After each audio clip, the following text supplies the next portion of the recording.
En la primavera de 1892, la pequeña comunidad minera de Elko, Nevada, estaba llena de entusiasmo por un próximo acontecimiento sin precedentes en la corta historia de la ciudad. Las hermanas Lucille y Miriam Caldwell, hijas del destacado empresario local Theodore Caldwell, han anunciado su intención de celebrar una ceremonia de boda doble en la recién construida iglesia episcopal de San Marcos. La familia Caldwell se estableció como pilar de la comunidad después de llegar a Elko durante la expansión hacia el oeste del ferrocarril central del Pacífico. Theodore Caldwell, mediante astutas inversiones tanto en minería como en ganadería, amasó una riqueza considerable, lo que permitió a sus hijas moverse en los círculos sociales más altos de la región. Las hermanas, a pesar de una diferencia de edad de casi 3 años, mantenían una relación inusualmente estrecha, a menudo vestían igual y compartían los mismos eventos sociales. Lucille, la mayor de 22 años, fue cortejada por Edmund Harrington, el hijo de un magnate naviero de San Francisco que había establecido intereses comerciales en el creciente territorio de Nevada. Su compromiso, anunciado el invierno anterior, sorprendió a los pocos miembros de la sociedad que presenciaron su noviazgo en diversos eventos sociales. Edmund, educado en Harvard y con refinados modales orientales, era el tipo de conexión que elevaba la posición de la familia Caldwell. Miriam, más reservada que su hermana pero igualmente respetada por su belleza y logros, aceptó la oferta de un médico local, el Dr. James Webfield. El médico, aunque 15 años mayor que ella, se había establecido como el médico más respetado del condado de Elko. Viudo cuya primera esposa había muerto de tuberculosis 3 años antes, el Dr. Wakefield se involucró gradualmente en el círculo familiar de Caldwell a través de su relación profesional con Theodore, quien sufría de una enfermedad cardíaca crónica. Según se informa, el inusual arreglo de boda doble fue una sugerencia de Lucille. Según informes publicados en Elko Independent, a la hermana mayor se le ocurrió la idea durante un evento social de invierno al que asistieron ambas parejas. El periódico informó que Lucille dijo que era la economía de celebración perfecta que permitiría a las hermanas compartir su día especial de la misma manera que han compartido muchos momentos importantes de la vida. Los preparativos de la ceremonia ocuparon la atención de la ciudad durante varios meses. Theodore Caldwell, ansioso por demostrar su prosperidad y afecto por sus hijas, encargó joyas especiales de San Francisco. Los materiales llegaban por tren semanalmente, rollos de seda y satén para los vestidos de novia, flores exóticas conservadas en hielo y cristalería para la recepción. La casa de Caldwell, en el lado norte de la ciudad, se convirtió en un centro de actividad a medida que las costureras, decoradores y proveedores de catering iban y venían. Ambas novias eligieron vestidos de novia idénticos, diferenciándose solo en detalles sutiles. El vestido de Lucille estaba decorado con perlas y el vestido de Miriam estaba decorado con pequeños diamantes, regalos de sus prometidos. Los vestidos, creados por la reconocida modista de San Francisco Madame Lucienne, se convirtieron en tema de mucha especulación entre las mujeres de Elko. Aunque a pocas personas fuera de la familia inmediata se les permitió verlos antes de la ceremonia. La fecha de la boda se fijó para el 18 de junio de 1892, elegida para coincidir con el 5º aniversario de la muerte de la difunta esposa de Theodore Caldwell, una forma de honrar su memoria incluyéndola en este alegre evento familiar. Se enviaron invitaciones, impresas en papel importado y selladas con el escudo de la familia Caldwell, a casi 300 invitados en toda Nevada y California. 3 días antes de la ceremonia programada, cuando los invitados habían llegado de lejos y la iglesia casi había terminado sus elaboradas decoraciones, ocurrió una tragedia en la casa de los Caldwell, tan repentina e impactante que transformó la atmósfera festiva de Elko en una atmósfera de sospecha y miedo. En la mañana del 15 de junio de 1892,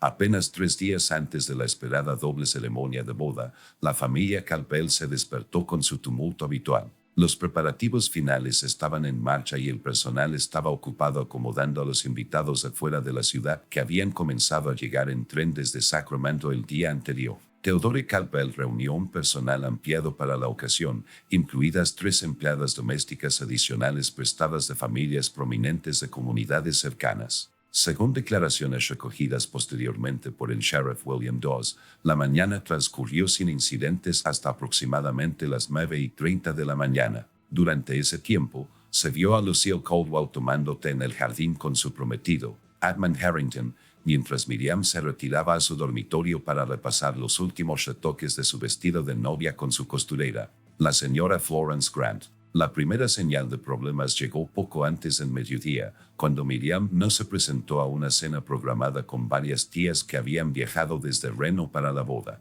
Martha Calpel, la cuñada viuda de Theodore y anfitriona de facto de muchas de las reuniones previas a la boda, envió a su criada, Abigail Foster, a llamar a Miriam a su habitación. Lo que Foster descubrió cuando entró en el dormitorio de Miriam cambió para siempre la trayectoria de la historia de la familia Calpel y puso en marcha una serie de acontecimientos que cautivarían y conmocionarían a la región de Nevada durante los meses siguientes. Según su declaración jurada, Foster encontró a Miriam Caldwell acostada en su cama, inconsciente, con un vaso de agua medio vacío en la mesita de noche. La tez de la joven había adquirido un tinte azulado y, a pesar de los esfuerzos de Foster por despertarla, Miriam no mostraba ningún signo de conciencia. Los gritos de Foster alertaron a la familia. El doctor Whitfield, que había llegado temprano esa mañana para discutir los arreglos finales de transporte para su luna de miel, corrió a la habitación de su novia. Su formación médica entró en juego de inmediato,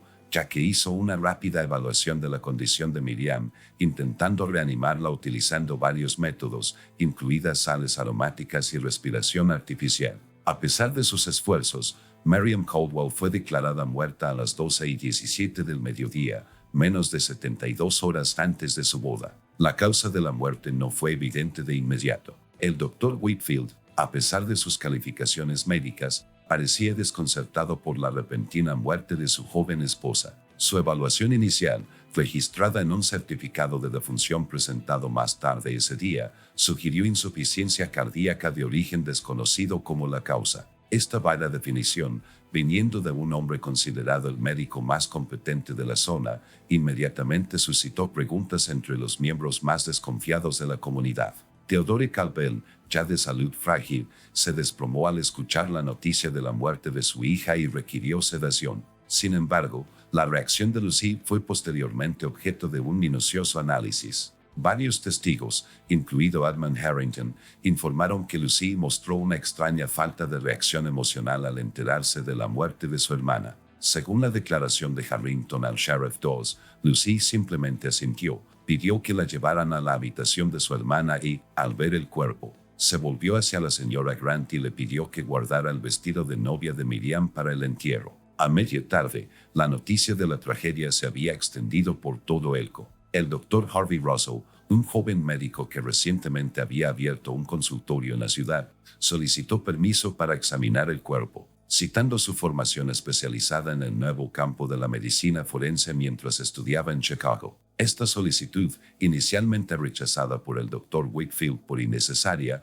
fue finalmente concedida después de la intervención del Sheriff Dawes, quien sugirió que un examen completo podría ayudar a aclarar cualquier duda sobre la muerte repentina. El examen del Dr. Russell, realizado en presencia del Sheriff Dawes y el director de la funeraria de la ciudad, Jeremy Collins, arrojó resultados alarmantes. Russell notó el inusual color azul de los labios y las uñas de Miriam, la dilatación de sus pupilas y el leve olor a almendras detectable en su aliento. Estos hallazgos, combinados con la aparición repentina de los síntomas y la rápida progresión hacia la muerte, llevaron a Russell a especular que Miriam Caldwell podría haber ingerido una sustancia tóxica, posiblemente cianuro. Los resultados del examen del Dr. Russell convirtieron lo que era una trágica pérdida familiar en una posible investigación criminal. El Sheriff William Dawes, un agente de la ley cauteloso y metódico que había servido en el condado de Elko durante casi una década, rápidamente tomó medidas para asegurar la casa de Calpel.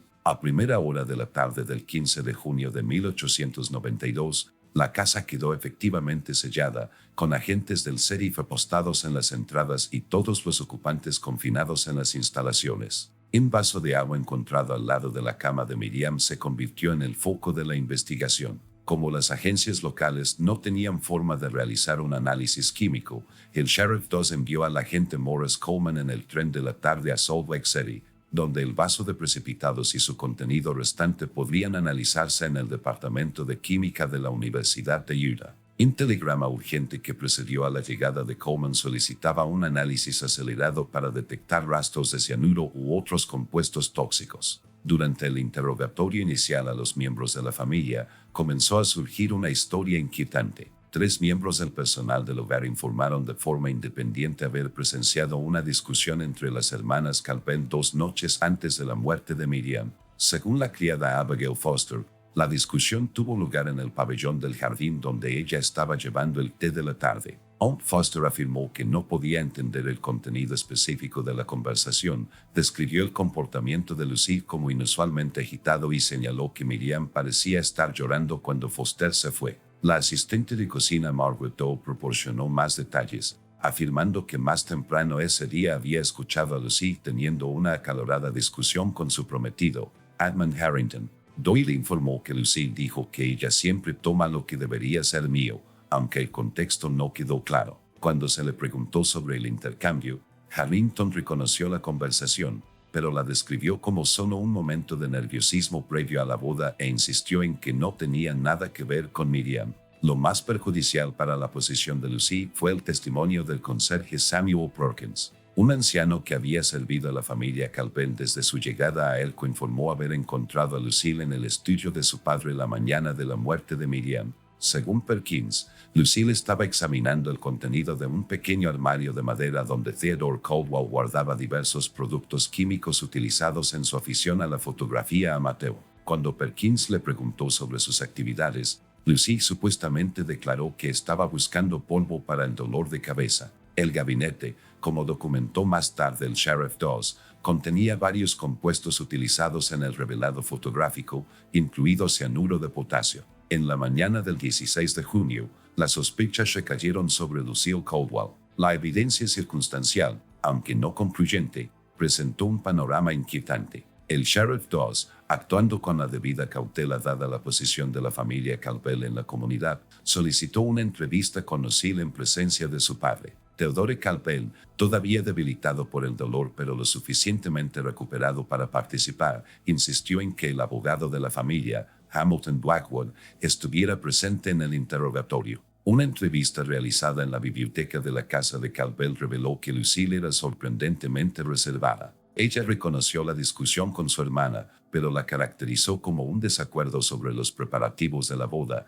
y específicamente cuándo las dos novias entrarían primero a la iglesia. Respecto de su presencia en la oficina de su padre, Lucille confirmó la historia de Perkins, pero insistió en que en realidad estaba buscando una cura para un dolor de cabeza persistente del que varios miembros de la familia confirmaron que se había estado quejando esa mañana. Cuando se le preguntó directamente a Lucille sobre su reacción relativamente controlada ante la muerte de su hermana, dio una explicación que el Sheriff Doe señaló en su informe como notablemente franca o calculadamente preparada. Dijo: en los momentos de mayor conmoción, mis emociones siempre se reducían a lo interno. Cuando murió nuestra madre, no lloré durante 3 días. Mi padre puede confirmar este rasgo de mi carácter. Theodore Campbell, aunque visiblemente afectado por las consecuencias del interrogatorio, confirmó este aspecto del temperamento de su hija. También insistió en que las hermanas habían mantenido una relación ejemplar durante toda su vida, compartiendo ropa,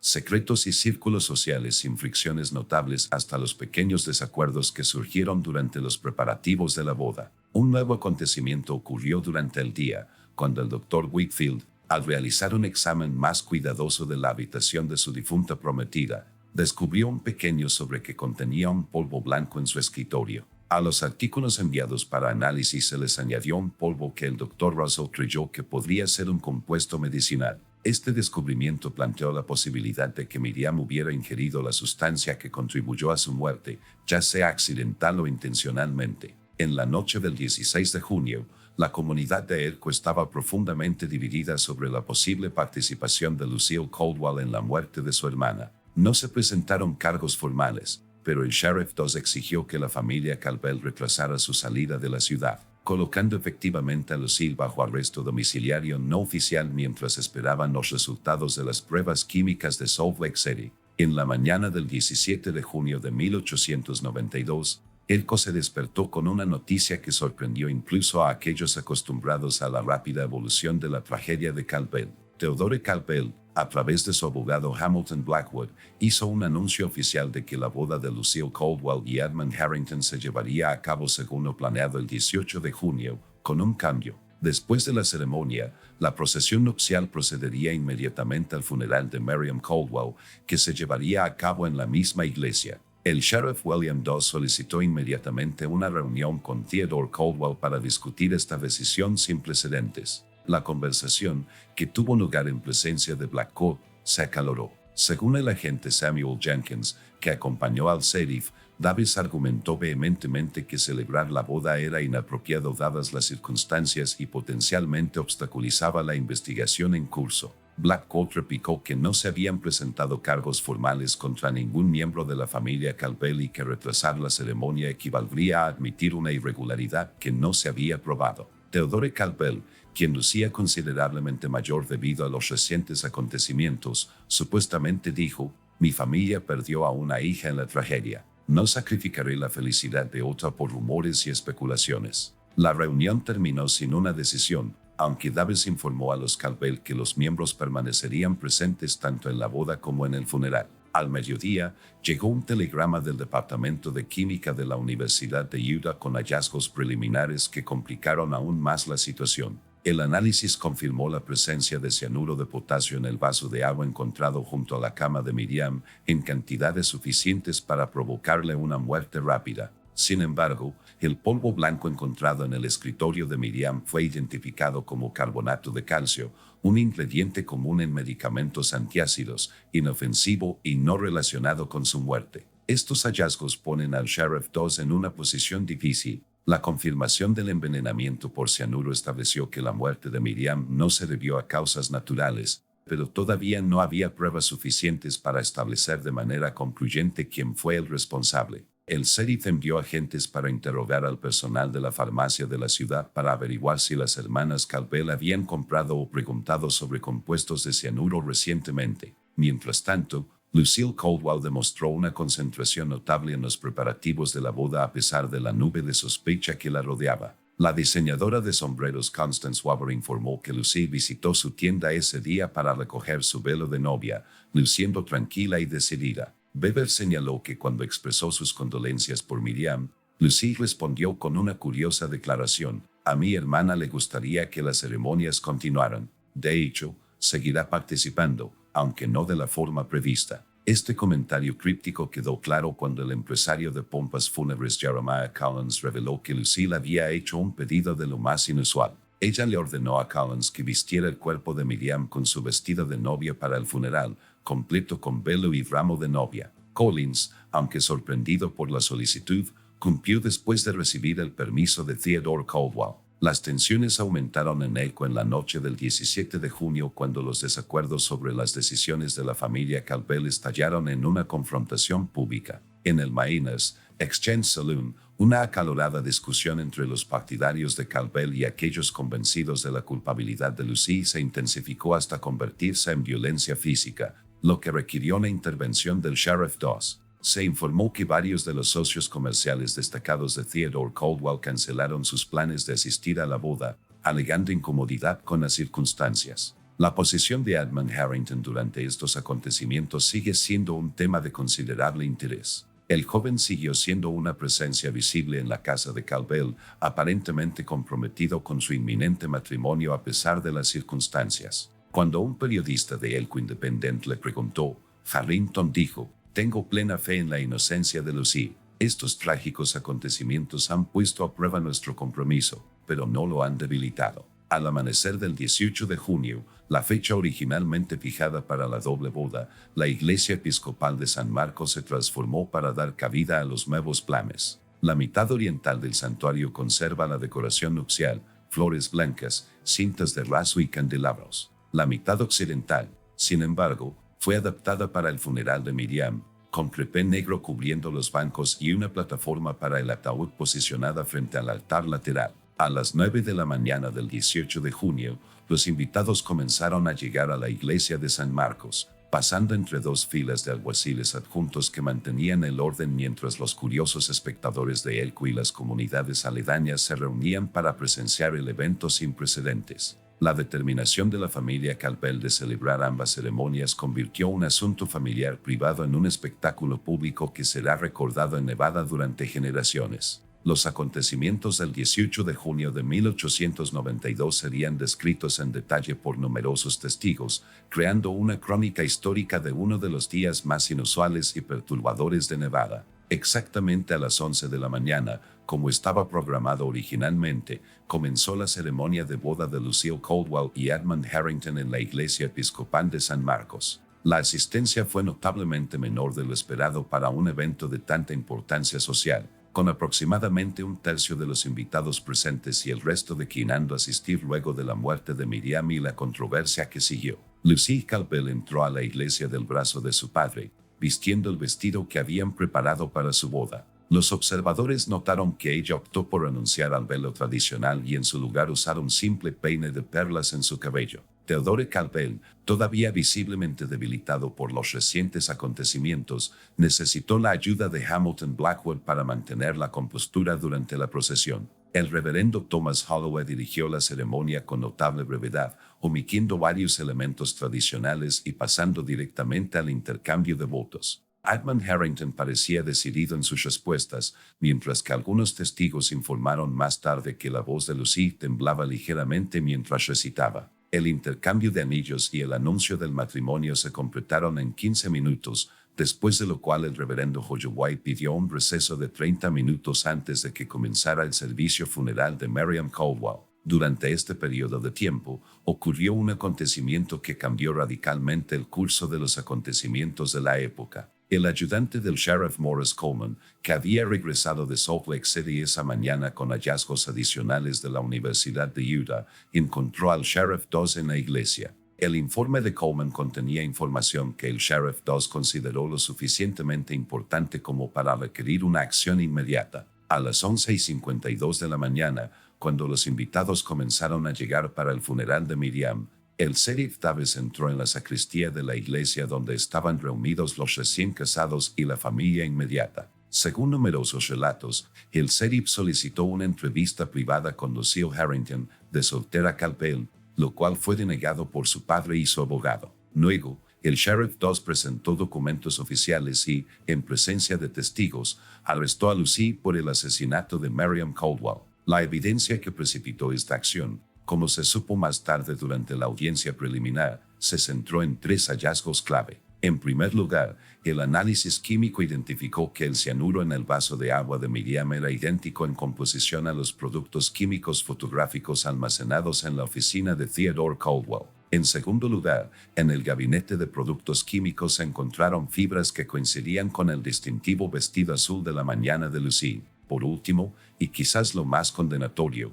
un trozo de papel recuperado del escritorio de Lucille contenía trazas de cianuro de potasio, lo que sugería que ella estaba transportando la sustancia. El arresto de la novia inmediatamente después de su ceremonia nupcial creó una escena de caos sin precedentes en la Basílica de San Marcos. Según se informa, Edmund Harrington intentó intervenir físicamente, lo que exigió que sus asistentes lo retuvieran. Theodore Caldwell aparentemente sufrió una apoplejía leve, que requirió la intervención inmediata del Dr. Russell. En medio de toda esta confusión, Lucille Harrington mantuvo la misma actitud serena que había caracterizado su comportamiento en los días anteriores. Mientras conducían a Lucille desde la iglesia hasta el camión de la prisión que la esperaba, se volvió hacia el Sheriff Dawes e hizo una declaración que sería analizada en detalle durante el juicio posterior. Actuó con precipitación, Sheriff. El día de la paciencia habría revelado la verdad sin esta actuación. Ese comentario críptico, interpretado por algunos como una admisión de culpabilidad y por otros como una declaración de inocencia,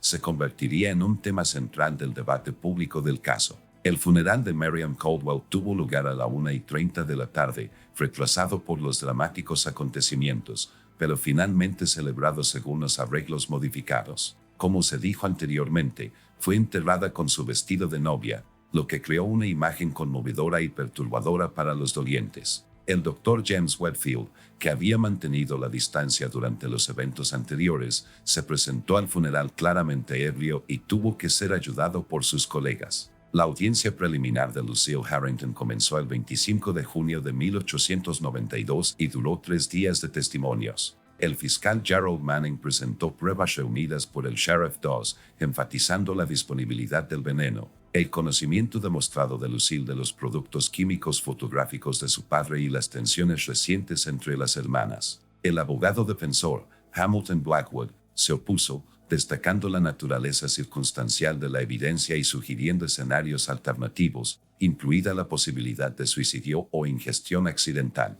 La evidencia más significativa fue dada por Edmund Harrington, quien dijo que él y Lucille habían planeado originalmente casarse en abril, pero pospusieron la boda a pedido de Miriam para acomodar su compromiso con el Dr. Wakefield. Este descubrimiento creó una fuente potencial de resentimiento entre las hermanas, aunque Harrington insistió en que Lucille había aceptado el acuerdo sin protestar significativamente. El 28 de junio, el juez Franklin Pierce dictaminó que había pruebas suficientes para responsabilizar a Lucille Harrington por asesinato en primer grado. Se le negó la libertad bajo fianza y fue enviada a la cárcel del condado de Elko a esperar una audiencia programada para septiembre de 1892. Edmund Harrington, creyendo en la inocencia de su esposa, consiguió alojamiento cerca de la prisión y la visitaba diariamente, llevándole libros y materiales de escritura para aliviar su encarcelamiento.